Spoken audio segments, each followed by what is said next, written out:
Los nenes están, mis hijos están de vacaciones, todavía no empezaron en el cole. Copa আমেরিকার ফাইনালে favourite কোন দল, Colombia নাকি Argentina? বেশিরভাগ ভোট আর্জেন্টিনার পক্ষে যাওয়াই স্বাভাবিক। ঐতিহ্য কিংবা শক্তিতে কলম্বিয়ার সঙ্গে বিশ্ব চ্যাম্পিয়নদের তুলনা চলে না। কিন্তু এটা মনে রাখা জরুরি যে কলম্বিয়া ভাগ্যের জোরে কোপা আমেরিকার ফাইনালে উঠে আসেনি। ফক্স স্পোর্টকে দেওয়া এক সাক্ষাৎকারে লিওনেল মেসি এই কথাটি মনে করিয়ে দিয়েছেন। আর্জেন্টিনার অধিনায়ক মনে করেন কলম্বিয়া যে টানা 28 ম্যাচ অপরাজিত সেটার নিশ্চয়ই কোনো কারণ আছে, আর কারণ আছে বলে কলম্বিয়া যোগ্য দল হিসেবে ফাইনালে উঠে এসেছে। সর্বশেষ 2022 সালে বিশ্বকাপ বাছাইয়ে আর্জেন্টিনার কাছে 1-0 গোলে হেরেছিল কলম্বিয়া। এরপর আর তাদের কেউ হারাতে পারেনি। কোপার ফাইনালে এমন প্রতিপক্ষকে সমীহ না করার উপায় আছে? মেসিও তাই বললেন, এই দলটা ভালো, দারুণ কিছু খেলোয়াড় আছে, আক্রমণেও দ্রুতগামী ও বৈচিত্র্যময় খেলোয়াড় আছে।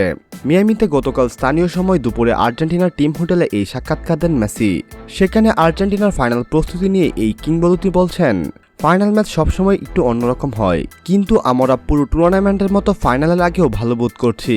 ম্যাচটা কেমন হবে সেটা নিয়ে ভাবছি আমরা। কোপার ফাইনাল সামনে রেখে মেসি নিজের ভবিষ্যৎ নিয়ে কথা বলতে চাননি, কারণ এখন সেই লগ্নটি তার সতীর্থ আনহেল ডি মারিয়ার। কোপার ফাইনাল খেলে আর্জেন্টিনার জার্সি তুলে রাখবেন ডি মারিয়া। মেসিও এ নিয়ে বলেছেন, সে এটা আগেই পরিষ্কার করে জানিয়ে দিয়েছে, আমরা এখন সবকিছু উপভোগের চেষ্টা করছি। আগে যেসব মুহূর্তকে পাত্তা দেয়নি সেগুলোও। সে আগের চেয়ে এখন বেশি আবেগপ্রবণ। জাতীয় দলের হয়ে তার শেষ মুহূর্তে আমরা তার পাশেই আছি।